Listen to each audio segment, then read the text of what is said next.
Welcome to the MA English students at the Indira Gandhi National Open University. In your course in English, you would have heard of all the new literatures in English. And we are now aware, of course, that the horizons of English have expanded to many countries beyond England. New writing from several countries has now come into prominence, and within this scope, writers from Canada have made eminent name for themselves in the literary world. Today we will be focusing on Canadian literature, and in the studio this afternoon I have here Professor Uma Parameswaran from the University of Winnipeg. Professor Parameswaran is an eminent writer and critic. She was credited with inventing and reusing a term, Trishanku, which dealt with the problem of the immigrant writer, and subsequently Professor Parameswaran has done considerable work in post-colonial writing and in women's studies. Welcome, Uma, and I look forward to a discussion today with Dr. Parameswaran on several significant aspects of Canadian literature. Thank you. I am really delighted to be here today, and I'm sure we will cover some important aspects of both the Canadian and the South Asian Canadian component, hopefully. I thought we might put forward a possible scope for our discussion. This will be in two parts. The first part, we could perhaps talk in terms of significant aspects of Canadian literature, and then we will come to a definite focus on Margaret Lawrence's novel The Stone Angel, which is a prescribed text. From that, perhaps we could go on to the second part, which will have a focus on South Asian Canadian writing and look at the interaction that now exists in the multicultural, multi-ethnic world of Canadian writing. Would that be all right? That would be good. Would you say that one of those changes has been the emphasis on postmodernism, which as a literary style has come to be associated as a very major feature of Canadian writing? I have in mind, for instance, Robert Croce's many essays on the subject, and also Linda Hutchins' book, The Canadian Postmodern. That's true, because up to a certain point, there was more emphasis placed on regionalism. And then we come into the postmodernist phase, where it wasn't regionalism so much as this fragmentation of identity that started being talked about, both in literature and in life, isn't it? Why do you think there has been so much interest in celebrating the fragmentation of identity in Canada? I think it goes to the other postmodernist impulse, which is individualism, that we are all different. And so rather than looking for the commonalities to affirm the differences, would you say that that is one of the foci of postmodernism? Yes, I would certainly agree with you that looking at what Bharti Mukherjee, for instance, calls the fluid identity. The other thing that brings writing from Canada and India on some kind of a common ground is post-colonialism, since both the countries had a link with the imperial rule of England. In that context, perhaps postmodernism and post-colonialism get to be common concerns for writers in Canada as well as in India. But what would you say about a writer such as Margaret Lawrence, who would fit into a certain kind of writing in Canada at a certain given time, and very closely linked with the Anglo-Saxon tradition of Canadian literature rather than the marginal writing in the same country? That's right. Margaret Lawrence came at a time when people were getting very conscious of their connections to England and a kind of breaking away from those connections to England. Whereas what we now have is or let me put it another way, the difference between Canada and India is that, isn't it? That up to a certain point, it was the French and English presence in Canada and the settler mentality and the experience that counted there. And it was a new land, and everything was new. Whereas with India, it was an old land with an old culture, and the British came and had their influence on what was happening. Would you say, isn't that the difference between a new land and an old land? Yes, I would agree with you very much that while talking about post-colonialism, we have to keep this key factor in mind, that there is a difference between colonized nations and settler nations. Again, in the context of Margaret Laurence, there is a lot of reference to the Scots coming into Canada. Would you tell us a little more about this? Exactly. Margaret Laurence sets all her novels in my province of Manitoba, incidentally. She was born in Manitoba, and she lived in a small place called Neepawa, that is about 150 miles from Winnipeg, where I live. And in her novels, she talks about the small community where the majority of people were settlers from Scotland. And this, in about the third quarter of the 19th century, this was called the Red River Settlement in Winnipeg and around Winnipeg in Manitoba. And most of those who came first to this, this piece of land were the Scottish people, the British. And a little later came the Ukrainians, and we have them too in her novels, as we know, not in The Stone Angel, but certainly in A Jest of God. The divide between the white Anglo-Saxon Protestants and the Ukrainians is very much there. When Margaret Laurence is talking about the Scottish influence in her life, and then she fictionalizes on this basis in the novel, she allocates the idea of a strong sense of duty on one hand to the Scots people, but equally important is the attitude of what she calls dare. Yes. In her heritage. Would you say that the novel looks into the idea of daring, risk-taking, adventure-taking and strength in a woman protagonist? Oh, now you're coming to the women protagonist. Let's take the common psyche between men and women of the Scottish heritage. That is there, the puritanical, Calvinistic influences of the early settlers, and that is there in her male and female figures. And Hagar Shipley is a descendant of that from both sides. And what she strives to do is perhaps imitate her father, the father figure. Is that not what happens? Yes, indeed. She seems to admire her father's strength, and she does not want to be associated with a kind of feminine weakness that she associates with her mother. I would definitely agree with you on that ground. But I'm also looking at what happens to this kind of a Scots mentality when it is transferred from its setting in Scotland to a new country like Canada. What would be the nature of that relationship, the contact with the new world, with nature? Margaret Atwood has a lot to say about that in Survival, where she mentions that one of the dominant features of Canadian literature is the notion of victim position, the notion of survival, and the vital contact that exists in Canada between human beings and nature.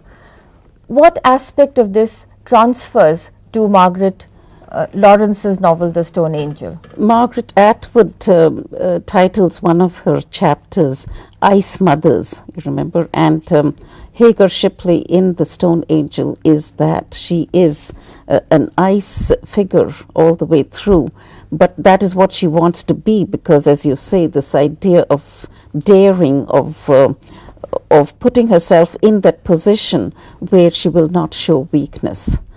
So that's what she has grown up with, And that is the temperament that she wants to cultivate in herself. And it takes her 90 years to realize that maybe that attitude is not quite right. It's an amazing novel. While reading it, I was struck by the realization that there are hardly any novels in English that have such an elderly protagonist. And though she is writing about her life, in a way she's doing with lucidity and the interaction of memory with her present experiences. What would you have to say about the treatment of the aged protagonist in this novel?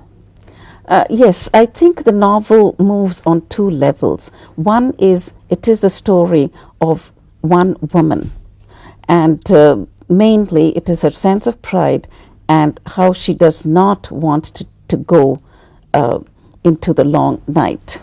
You remember that? Yes, that's a part of the prefix that we have there. Do not go gentle into the good night. Dylan Thomas's. So that is one part of her of the novel. The other part is that Margaret Laurence beautifully depicts 90 years of the settler's history through the 90 years of Hagar's life, and the both the environment which was there when she was born and which is there when she dies. So in a way it is historical at the collective level as well as historical at the personal level. Now you started talking about the personal level and of Hagar's age, and it's a beautifully rendered novel, especially considering it was her first. Yes, indeed. Margaret Laurence starts with the old woman, and then her protagonists get younger. So it is, and that is why I feel that the collective image is perhaps what inspired Margaret Laurence to write the strong women that she saw around her, but also how if you are not strong, you really get totally torpedoed by the patriarchal kind of system in which they were forced to survive. I think you've raised a very interesting and a very useful issue. One, that of the ice mother, and second, the nature of strength in a woman and what it does as a consequence within a patriarchal community. Let's take a look at the title, which has been much debated by critics, The Stone Angel. And of course we remember that famous opening paragraph where Hagar is thinking of the stone angel that her father constructed or had placed in memory of Hagar's dead mother. And there is a lot of irony in that opening paragraph which reflects upon the use of the title. Now the stone angel has been differently identified with Hagar, with a kind of symbolic blindness, with a kind of egotistical pride, and personally I'm not sure whether one interpretation is to be privileged over another. I would be interested in your explication of the title of that novel. I think Margaret Laurence, her loyalties were ambivalent because she does greatly respect and admire the steel, spine, the unbending and sort of strength of Hagar. But she also sees that finally it is because Hagar could not let go of that pride, of that the backbone, that she might have missed out a great deal on the emotional aspects of life. Isn't that so?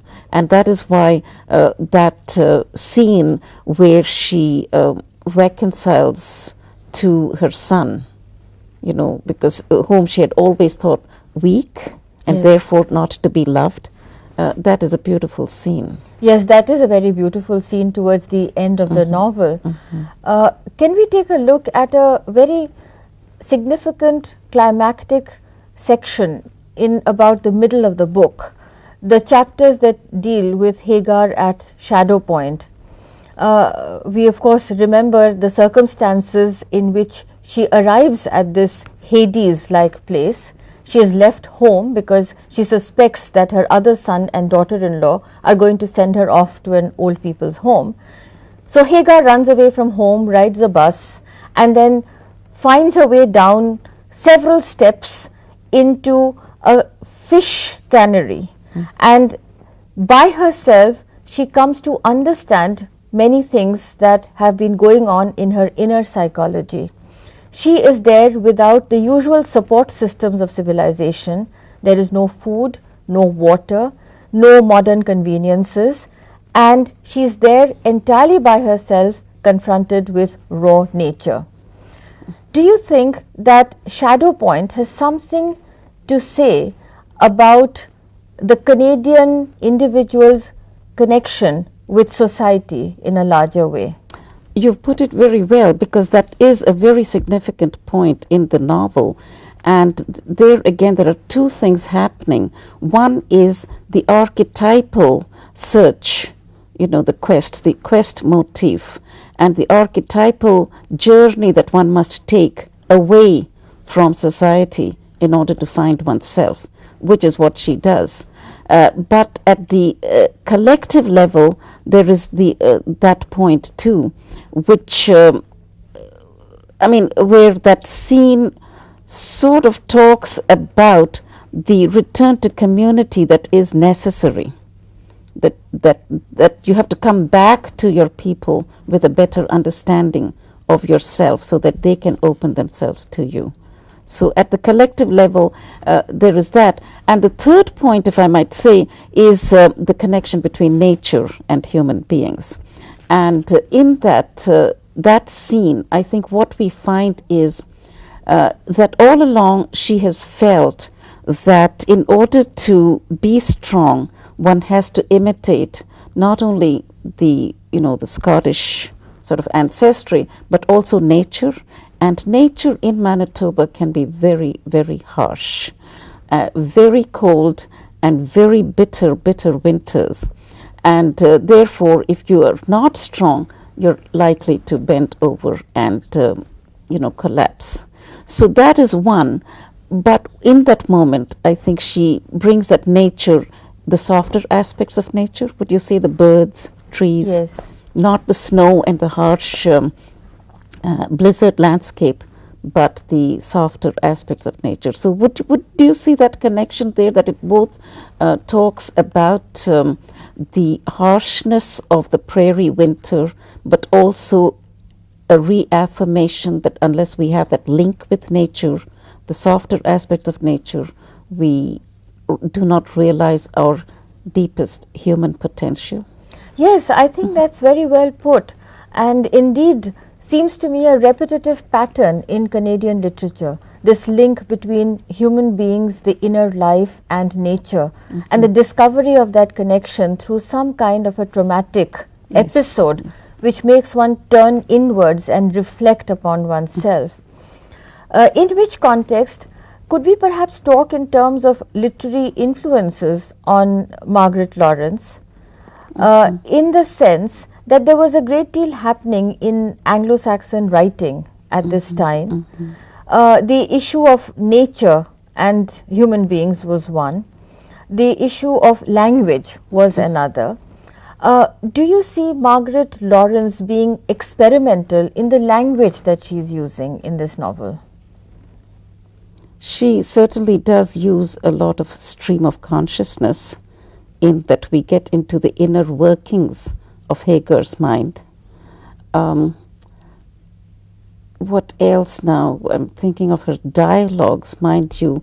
That too, the characterization of many of those conversations is excellent. The characterization aspect, in that you see that. But you are thinking more perhaps of experimentation the way we have it in what we're going to talk about next, which is the South Asian Canadian element, where we are introducing a new language in order to expand that. Is that what you have in mind? Yes, I have that in mind too, plus a sort of postmodern play with language, if I may put it that way. For instance, the book ends at a point when there is a nurse holding out a glass of water to a dying Hagar, and Hagar angrily pushes away that helping hand, and presumably Hagar dies. So it raises this question, well, if Hagar is dead, who wrote the book? And we also see this interplay in the structure of the book, where there is memory which is recorded in a lucid narrative written by a woman who is accused by everybody else of a wandering mind. And I find this kind of play with the vocabulary, with the sentence structures, with the innovations in the language that Lawrence attempts rather fascinating. But let me enlarge this to certain other significant aspects of Canadian literature. The link, as you mentioned earlier, between nature and the early settlers in Canada. For instance, I have in mind the literary lineage of Susanna Moodie and Margaret Atwood, with Margaret Lawrence writing at about the same time. There is a kind of anxiety of influence on one hand if one is looking at literature. On the other hand, there is a great deal of sympathy for the foremother literary figures who first came to the country. How would you perceive this kind of a literary construction of the women writers in the Canadian tradition? Well, I think the women writers really have come into their own. But as you say, Susanna Moodie is sort of an archetypal figure at the head of Canadian literature, the whole tradition, isn't she? Because she is one who came disliking the land. But then as she recorded the landscape in her own language, what happened is a change in her emotion to realize that this is where she belongs. Now, I'm going away from your, I think, linguistic aspects that you want to talk about, but this is what really fascinates me, the emotional landscape which changes as Susanna Moodie becomes part of the Canadian landscape. Well, in a way, what you so beautifully call the emotional landscape has a vital link with language, because when I look at Margaret Atwood's journals of Susanna Moodie, they are not a pure reconstruction. There is a lot of emotion in it, a literary emotion, if one wants to call it that way. What would you say about that quality of writing of the women writers of the Anglo-Canadian tradition? The way they use language? Yes. Well, for one thing, in her later novels, it's much freer, it's much more fluid, Margaret Lawrence's language. Remember, The Stone Angel was her first novel, Yes. so she was not, as I see it, experimenting too much with the technique as such. Even her narrative is fairly linear. You know, she does not go back and forth as she does in her later novels. Hagar Shipley starts at, she looks over her entire Yes. 90 years, even though the present comes in from time to time. So I think in the first novel she does stick to the traditional form a little more than she does in her later novels. I would agree. But it's a wonderful novel to read. And as we have discussed in the last half an hour or so, there are several important features of Canadian literature that we should look for. One is the link with nature. The other is the literary influence of one writer over another. We must also look at the quality of postmodernism that is so visible in a new community. And we could perhaps address ourselves to the beginnings of the question on linguistic innovation. In our next session, Dr. Uma Parameswaran, I think we will be happy to focus on the wonderful linguistic experiments that have been tried by the South Asian Canadians in the new nation and a new literature. And there perhaps we will have the occasion to look at different forms, not just fiction, but also poetry and drama. Thank you very much. Thank you. It has been a pleasure.